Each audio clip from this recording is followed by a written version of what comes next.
Alors moi Allô, vous m'entendez? Oui.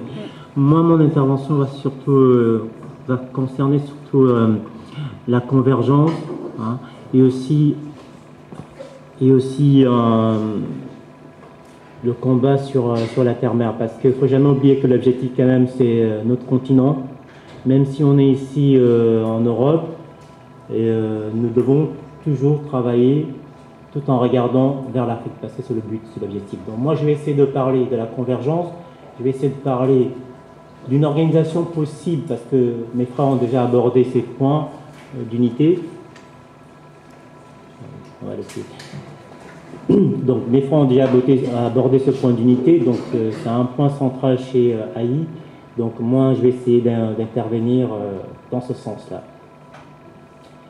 Donc, mes chères sœurs, mes chers frères, donc je tiens d'abord à vous remercier d'être venus si nombreux, parce que malgré tout, on est quand même nombreux. Non, mais c'est vrai que rien qu'en regardant la salle, on voit à quel point notre combat va être difficile. Hein. C'est pas un combat à moyen terme ou à long terme, c'est un combat générationnel. Nous, on est juste là pour préparer le terrain. On espère qu'il y aura de plus en plus d'Africains, de jeunes camis qui vont nous rejoindre pour essayer de donner une nouvelle tournure à ce combat. Parce que pour le moment, il faut dire les choses, hein. On nage dans le vide, hein. Ça n'avance pas. Et moi, si je suis venu chez Afrocentricité Internationale, c'est pour ça, pour l'efficacité et pour l'action. Sans ça, ça ne sert à rien. Donc, il était en effet temps qu'une structure comme AI, Paris, hein, existe en région parisienne, notamment pour relayer les activités et les messages d'Afrocentricité Internationale. Ces activités qui sont menées normalement à l'échelle mondiale, partout où se trouve notre peuple. C'est d'ailleurs aussi, comme l'a déjà fait mes frères, de remercier les initiateurs de ce beau projet, parce que c'est un beau projet, l'Afrocentricité, parce qu'il s'agit quoi? Il s'agit quand même de l'émancipation culturelle et spirituelle de notre peuple, et surtout, le plus important, la libération de notre continent. Rien que ça. Donc, vous voyez un peu l'ampleur du combat. Donc, ces initiateurs sont le docteur Molekia Santé, en tant que concepteur de cette idéologie panafricaine, parce que c'en est une idéologie panafricaine, qui est l'Afrocentricité. Et bien sûr, notre père Kamamazama, qui a aussi fait un travail formidable de conceptualisation et d'explication de ce que c'est l'afrocentricité en tant qu'impératif. C'est ce qu'elle appelle elle-même l'impératif afrocentrique. On vous invite à tous vous procurer ce livre et à le lire. Mais nous lui devons aussi surtout ces remarquables dons et atouts spirituels en ce qui concerne nos spiritualités africaines, et en particulier la spiritualité primordiale de nos ancêtres. Il faut dire que depuis l'Égypte antique, notre continent, notre terre-mère, a toujours été, je ne sais pas si quelqu'un va le contredire, a toujours été une terre de paix, relativement, quand même, quelque part, l'Afrique. Une terre de savoir, un refuge pour les autres peuples. Ces mêmes peuples qui, après avoir puisé dans notre patrimoine culturel, spirituel et scientifique, se sont retournés contre nos ancêtres. Et en réalité, aujourd'hui, et le frère Wafo l'a déjà dit, nous subissons encore ce retournement de situation. En fait, nous payons encore la perte de l'initiative historique de l'Égypte antique, sa défaite en clair. C'est ça qu'on paye toujours aujourd'hui.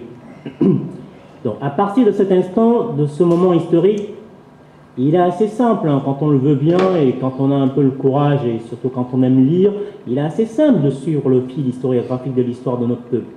C'est pas si compliqué que ça. Donc, avec cette perte d'initiative historique de Kemet, c'est aussi la fin des valeurs de la MAC, en fait, qu'on a vu. Et pour moi, en fait, c'est une conclusion personnelle, c'est aussi le début du désordre mondial, quelque part. D'ailleurs, c'est un égyptologue européen dont j'oublie le nom qui disait que depuis que la sagesse a quitté l'Égypte antique, le degré de moralité de l'humanité a baissé. Donc c'est le début du désordre mondial aussi, la chute de l'Égypte. Donc, moi je viens de ce monde, en fait, de ce monde d'observation et de questionnement, de recherche sur ma véritable identité. Vous connaissez bien que moi le chemin que que tout Africain qui accède à une certaine source de connaissances fait. Hein, c'est un travail, c'est vrai, qui n'est pas évident, hein, mais qui est nécessaire si on veut arriver à un certain niveau de conscience et d'éveil de la conscience. Ce passé caché qui est enfin dévoilé, cette prise de conscience que l'homme noir est un déraciné, hein, un arbre sans racines, cette prise de conscience qu'une certaine logique ne s'applique en fait qu'aux Africains, aux Afro-descendants. La prise de conscience en fait aussi des vrais enjeux du monde. Parce que moi ce que j'ai surtout remarqué depuis que j'essaie de mener ce combat par rapport aux Africains, c'est que la majorité ne comprennent pas le monde en fait. Ils vivent dans un autre monde en fait. Et ça, il faut que ça change. Et la prise de conscience aussi des luttes souterraines, et dont l'unique objectif de ces luttes, en fait, c'est l'asservissement de notre peuple. Hein. La prise de conscience aussi, c'est que l'Afrique n'a pas d'amis ni d'alliés, malgré la Chine qui arrive, mais on n'a ni d'amis ni alliés. Donc, la prise de conscience que l'Afrique noire, hein, tout entière, est encore sous la domination néocoloniale occidentale et arabo-musulmane, comme l'a dit mon frère. Quand on est conscient en fait de toutes ces réalités, en fait, il est impossible en tant qu'Africain qui aime profondément, hein, son peuple et sa patrie, en tout cas pour moi, il est impossible de rester sans rien faire, sans réagir et subir. J'espère que je ne suis pas le seul dans ce cas, qu'il y a pas mal de gens qui pensent comme moi et qui vont finir par réagir, parce que c'est ça qu'il faut. Une fois on a cette prise de conscience, il faut quand même à un moment donné réagir et passer à l'action. Et je pense qu'aujourd'hui, je sais pas, on a plein de nos frères qui pensent être dans le combat en étant que sur Facebook. C'est pas ça le combat Facebook. C'est bien Facebook pour entrer en contact avec les gens, mais à un moment donné, il faut aller sur le terrain. Et moi, ce que je cherche surtout, c'est d'être sur le terrain. Bon, en commencer par le terrain parisien, mais le vrai terrain où se mène le vrai combat, où se mène la vraie lutte, où va se gagner la victoire, c'est d'abord l'Afrique. Il ne faut jamais l'oublier. C'est notre but, l'Afrique, c'est libérer l'Afrique. Alors, pourquoi moi? Moi, je ne suis pas quelqu'un d'un courage hors pair. Hein. Je ne suis pas non plus quelqu'un d'une intelligence exceptionnelle. J'ai une intelligence moyenne. Je n'ai rien de spécial en dehors de mon africanité. Ça, je suis sûr, je suis un Africain authentique. Ça, c'est vrai. Et je ne suis pas non plus un adepte des associations, organisations. Avant, j'étais un loup solitaire. Enfin, je travaillais dans mon coin. Mais quand on veut agir efficacement, on est obligé de s'unir. Voilà. Mais effectivement, il est des moments dans la vie d'un homme où il faut savoir prendre certaines décisions capitales qui vont certes bouleverser votre vie, mais il faut les prendre en conséquence. Donc, moi j'ai pris cette décision que tout Africain normalement constitué et conscient des problèmes, de tous ces enjeux que je viens de vous citer, doit normalement faire en fait. Et si ce n'est pas le cas, c'est qu'il y a un problème. C'est que quelque part le travail n'est pas fini, le travail de prise de conscience n'est pas fini. Normalement, quand ce travail est bien fini, et qu'on est vraiment éveillé et conscient du danger que guette l'Afrique, parce que le frère Wafo vous l'a dit, parce que s'il y a vraiment une terre qui est en danger aujourd'hui, c'est l'Afrique. Hein. Et quand on est conscient de tous ces problèmes, on doit logiquement se lever et se battre. Et si on ne le fait pas, c'est que soit on n'a pas vraiment compris ce qui se passe, c'est que soit on se ment à soi-même en réalité. Donc comme je disais, nous sommes tous conscients du danger, et surtout depuis quelques années, hein, qui guette notre continent. Vous avez tous suivi avec une remarquable accélération, c'était assez impressionnant, des événements, la guerre en Libye, et aussi la chute de Laurent Gbagbo. Hein. Vous avez aussi subi, actuellement on le subit toujours, l'installation des islamistes extrémistes au nord du Mali, en passant par une soi-disant indépendante de l'Azawad, par le MLA. Et donc, bizarrement, aujourd'hui, on n'entend plus parler du MLA. Hein. Je ne sais pas si vous l'avez remarqué, hein, selon l'actualité, c'est complètement passé à côté. Aujourd'hui, il s'agit de déloger au nord du Mali des extrémistes islamistes. Mais le problème de l'origine, c'était quand même l'indépendance de l'Azawad. Vous ne trouvez pas ça curieux? Bon, bref. Voilà un exemple d'affaire assez louche. Et quand on suit par les journaux l'actualité, certains esprits normalement avisés savent de quoi il en retourne. Voilà. Bon. Voilà. Donc je pense, mes frères et sœurs, je pense que les temps sont graves en fait pour notre continent. En dehors de ces guerres qui visent à balkaniser, je ne sais pas si c'est vraiment ça le véritable objectif, hein, ce ne sont que des hypothèses que j'avance. Hein. Mais j'ai l'impression effectivement qu'il y a une opération de balkanisation de notre continent qui est en cours. Mais Toutefois, on peut quand même dire que dans certains pays de l'Afrique, il y a quand même une certaine prospérité dans certains pays. Mais cette prospérité, en fait, est-ce qu'elle est vraiment au niveau du peuple? Moi, mon oncle du village, je ne suis pas sûr qu'il voit vraiment le sens de la croissance africaine dont on nous parle tant, parce que les Européens aiment bien ça. On nous parle tout le temps de la croissance africaine qui est de l'ordre de 5% à peu près, mais je suis sûr que les villageois ne savent pas ce que c'est que ça. Ils ne voient pas en fait la répercussion matérielle de ce que c'est cette croissance. Et vous savez très bien que la Chine actuellement est très active en Afrique en ce moment et passe des contrats avec des États africains qui n'en sont pas des États, surtout en Afrique noire. Parce que rares sont les quelques pays qui sont vraiment des États en Afrique noire, mais le reste des pays, ce ne sont pas des États. Parce qu'un État qui est souverain, vous le savez très bien, il y a la souveraineté politique, monétaire et militaire. Quand on n'a pas ces choses-là, on ne peut pas se considérer comme un État souverain. Donc, en fait, en réalité, on n'a pas d'État souverain en Afrique. Je ne sais pas. Peut-être l'Afrique du Sud ou l'Éthiopie. Même les pays du Maghreb sont dans cet état-là, en fait. Il n'y a pas vraiment de véritable État en Afrique. Bon, la Chine, en fait, apporte beaucoup à l'Afrique, sans aucun doute. Mais en réalité, moi, dans cette histoire de Chine-Afrique, au stade actuel de l'évolution de ces rapports, c'est pas trop la Chine qui m'inquiète, vous m'avez bien suivi. Ce qui m'inquiète, effectivement, ce sont les dirigeants africains qui signent les contrats avec la Chine. La Chine, elle est dans son rôle, elle défend ses intérêts, mais est-ce que nos dirigeants sont à la hauteur des intérêts de notre continent? Est-ce que ces gens-là, en fait, quand ils signent leur contrat, ils signent en pensant à l'intérêt de leur pays et de l'Afrique? Pour avoir la réponse de cette question, il suffit de regarder la nature des contrats qui sont signés et vous verrez que non. Donc c'est là le véritable danger. La Chine, c'est une bonne chose, mais en réalité, le danger, ce sont nos dirigeants africains.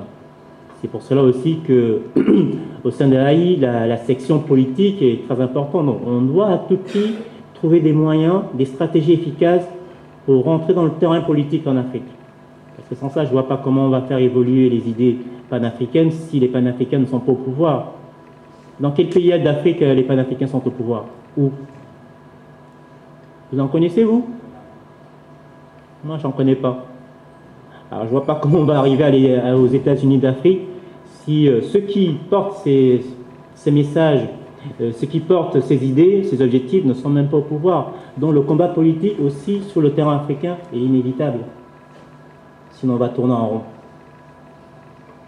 Donc, pour moi, en fait, en réalité, l'Afrique a un tournant historique, en fait.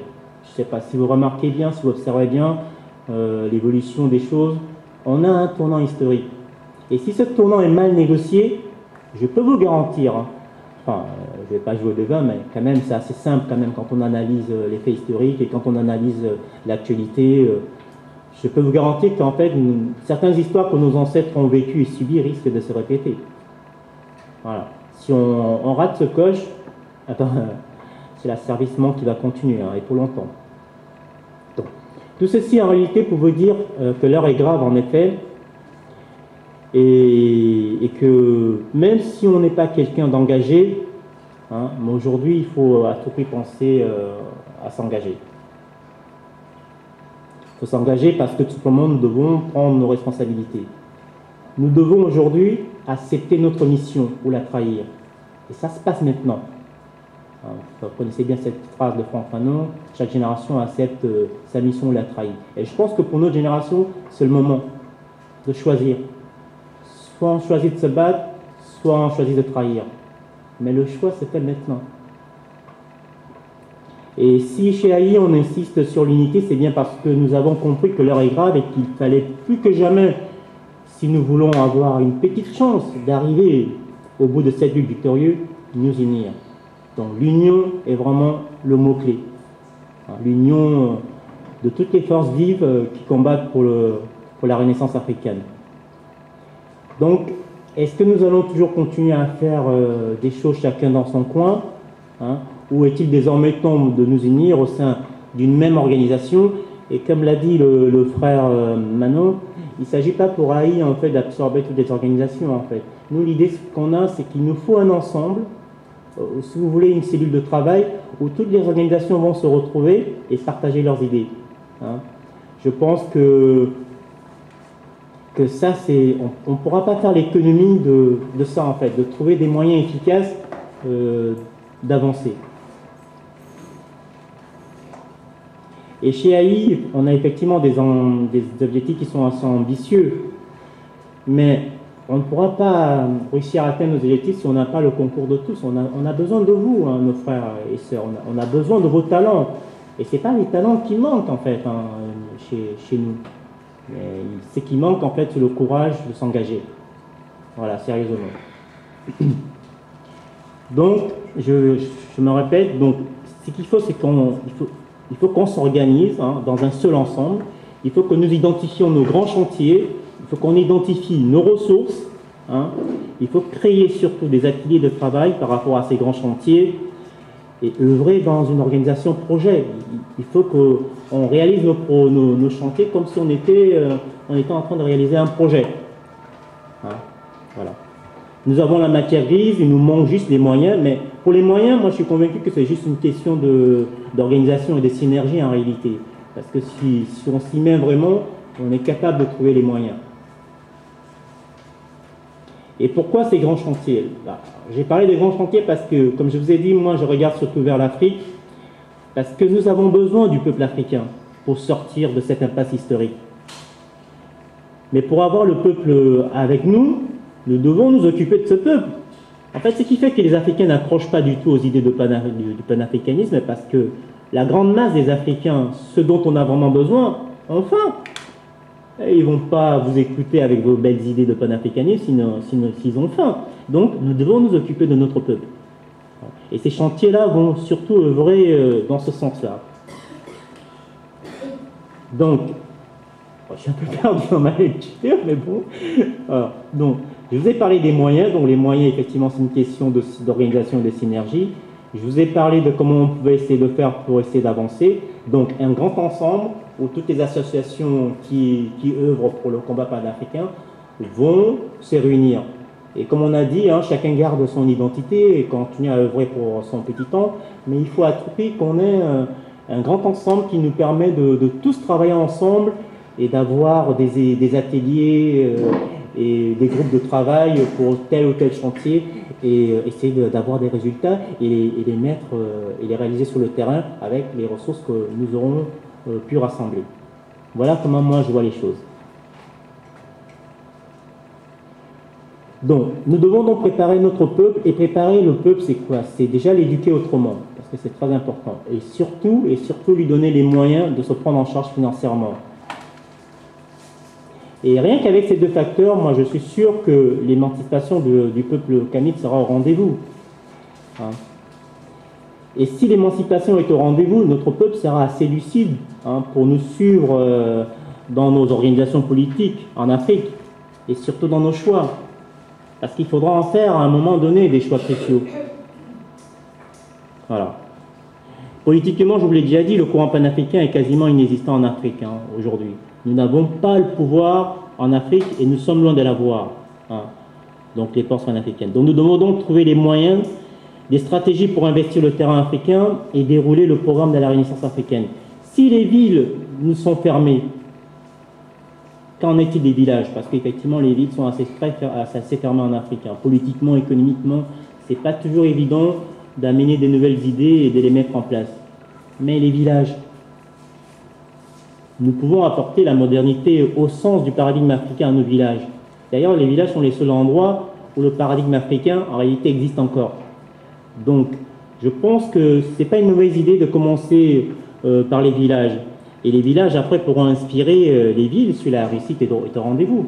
Et c'est d'ailleurs ce que essaie de faire le professeur Kougalak, hein, sur le terrain de l'économie au Cameroun. Il a compris quelque chose qui